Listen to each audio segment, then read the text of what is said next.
Hello and welcome in, Leo. This is your reading for the first half of August, and we're going to be taking a look at what's happening for you from a career and job standpoint, from a love and relationship standpoint, and then life path and mission.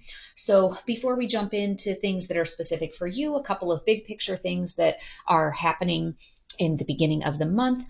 On August 1st, we have the Sturgeon full moon in Aquarius, and that is the first of the full moons in August. There's another one at the end, and this one is going to be a supermoon, so it's going to appear bigger and brighter than usual.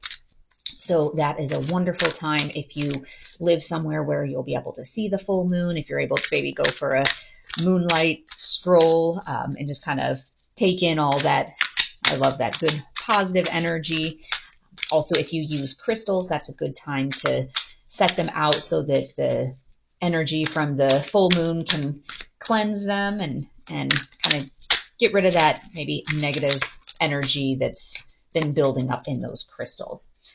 That time of or that moon phase is also kind of about expressing original thoughts and ideas, even if they're maybe not very popular ones. So that coincides with that North Node shift into Aries that happened on the 17th, and about being like unapologetically you and standing in your truth.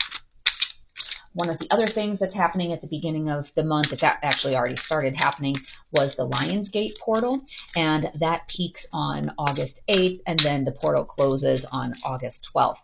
And that is about manifesting. It's a really great time to like manifest new ideas and aspirations and kind of set some intentions for what path you want to take. So those are some of those good kind of creative, positive energies that are happening.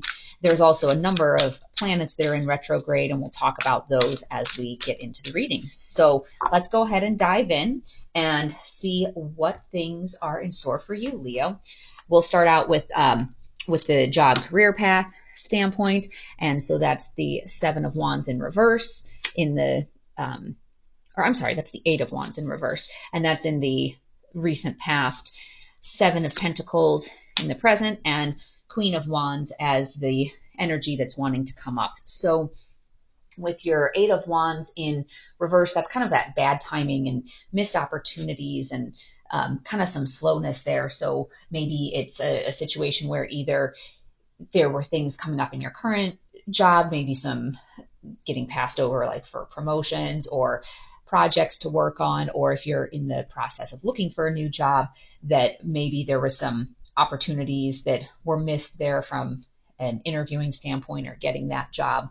And that's been kind of leaving you in this kind of feeling unrewarded, this energy, the Seven of Pentacles in reverse, like just kind of lacking some effort and, abandoning some of your projects or plans, if things weren't working out, like if you missed some of those opportunities, kind of taking the wind out of your sails, and you're just kind of in a little bit of that stagnant energy. And that's going to kind of evolve into a little bit of this, this energy here is almost kind of like a selfish or envious energy. So if you were getting passed over maybe at work for promotions, or you didn't get a job that you interviewed for, wanting to try to keep in check if you're having feelings of looking around you of, oh, why did this person get this? Why didn't I get this other opportunity? And it could lead to a little bit of selfishness. So that's kind of something to work on keeping in check. One of the things we had talked about when North Node shifted into Aries is there is that sense of you do want to be having kind of, I'll call it a healthy level of selfishness, where you're making sure that you're taking care of yourself and that you're not just constantly pouring energy into other people and neglecting yourself. But this is kind of pushing it a little bit further into kind of like I said, that envious, selfish type of energy. And one of the things that, in terms of these retrogrades, like Pluto's in retrograde right now, and Pluto is kind of the destroyer type of energy. So revisiting what needs to be transformed.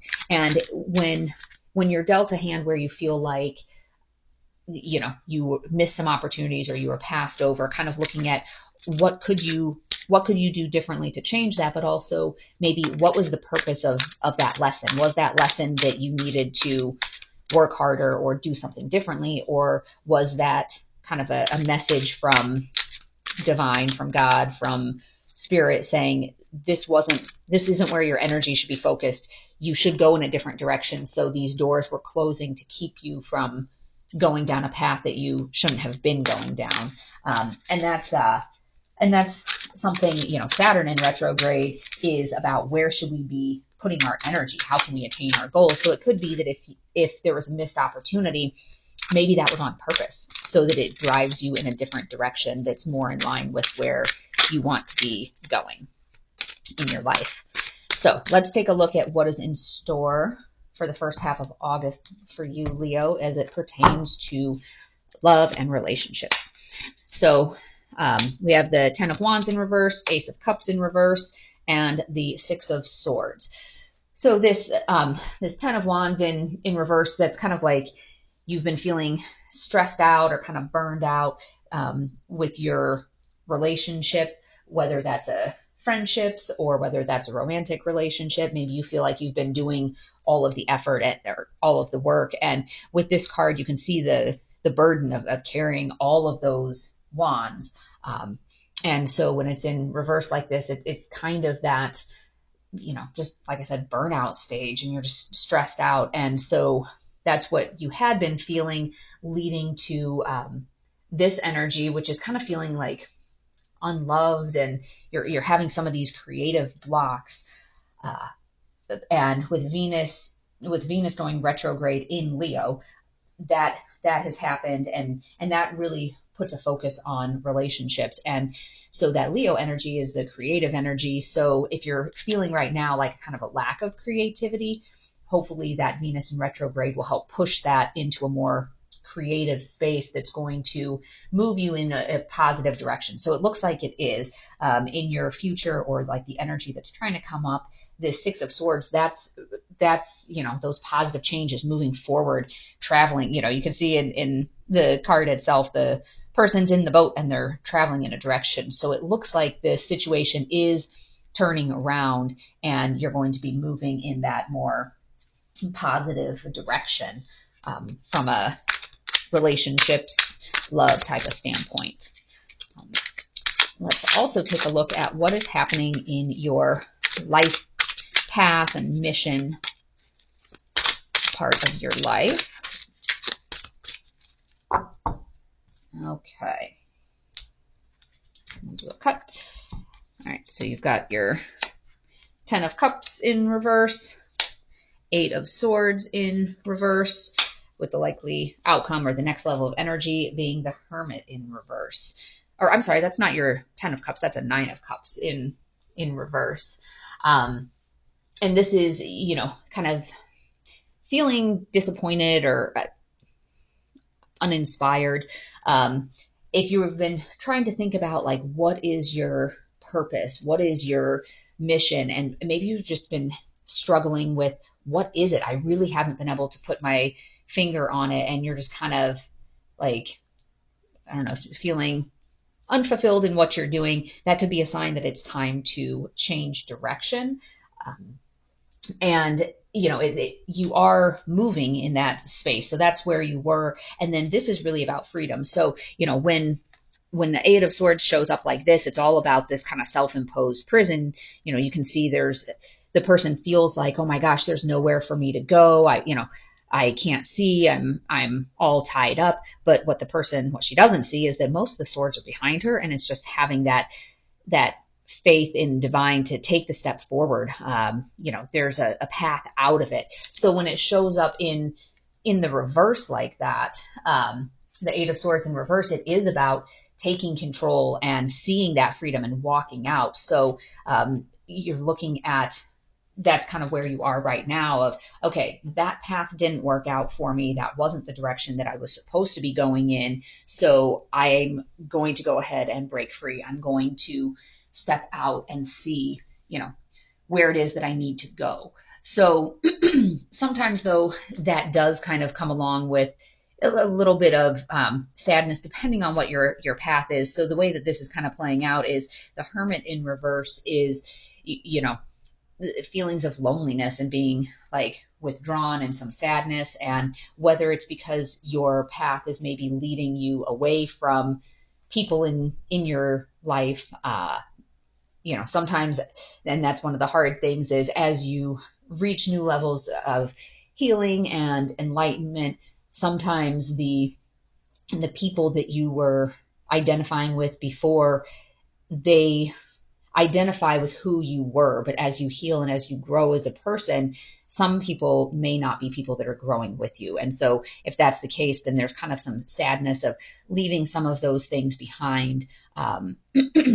But obviously with free will and everything can change, knowing that there may be some feelings of sadness coming up, there may be a way to look at how do you change some of those scenarios. And again, take only what resonates in these readings and leave the rest behind. But let's take a look and see what some of the other cards are, some of the oracle cards, to see if that helps shed some light on some of these situations as well. So the first one is looking at our Gaia card. So for you, that is Sacred Earth Mother, a message of love. So even if there is some sadness as you're figuring out what your new path is, having that deep sense of, even if this part is sad, if I'm following my soul's purpose and I'm following my intuition as to what needs to happen, there is love there in the soul space, and things are working out as divinely orchestrated. All right, let's see what we have on our light worker side. Akasha, your guidance is divinely guided. So actually kind of funny that showed up as I was talking about that, and this is kind of like in the picture, and you can kind of see in the hall, it's like the Akashic records. And everything happens for a reason. And so if there are people that are falling out of your, I'll call it inner circle, sometimes that's what's necessary depending on what energy it is that they're bringing. If you are feeling, kind of disappointed and stuck and unfulfilled before, some of it is a matter of, people are generally somewhat, to varying degrees, susceptible to the energy around them. And if you're feeling unfulfilled because the people that you're around are uninspiring and, maybe they're energy vampires, maybe they're negative, sometimes as you grow as a person, it's a matter of changing that dynamic, whether it's completely cutting those people out or in smaller doses so that they don't suck all of your energy. But let's see what is coming up in the romance oracle for you. Soulmate. Yes, this is your soulmate. So as we are looking through this flow here with the soulmate part, that there was some feelings of being overburdened, and that you're now kind of sitting in that kind of lost chances, promises being broken, like that sort, or I'm sorry, some of that energy of creative blocks or feeling unloved, and then now moving in that, I'll call it positive direction, and you're moving on. Keep an eye out for, be aware of when it says, yes, this is your soulmate. If you're moving on and you're trying to manifest a new love or a new person into your life, really, use discernment as these people, as a person comes in, and see, because it looks like there's something in store, positively in store for you in terms of a soulmate connection. And whether that's romantic, and I mean, in this picture, obviously it's a part of the romance deck, but sometimes if you're looking at starting a new life path and mission, it could be a platonic soulmate that's coming in as a partner to work on some of these projects with you, or from a business standpoint. So not necessarily, sometimes soulmates are seen as, oh, this has to be a romantic thing, but sometimes if it's a soulmate that's just there to help you on your path, but you have that soul connection, part of the same soul family. So however this resonates for you, and again, with any part of the reading, take only what resonates. So this storyline will probably strike with certain people, and with other, with other Leos, they may say, no, that's not really what's going on with me right now. But I will be doing another reading for the second half of August as well, to see how the rest of the month looks like it's going to play out. And then if you're on a twin flame journey and wanted to check that out, in about a week, I'll do another twin flame energy update.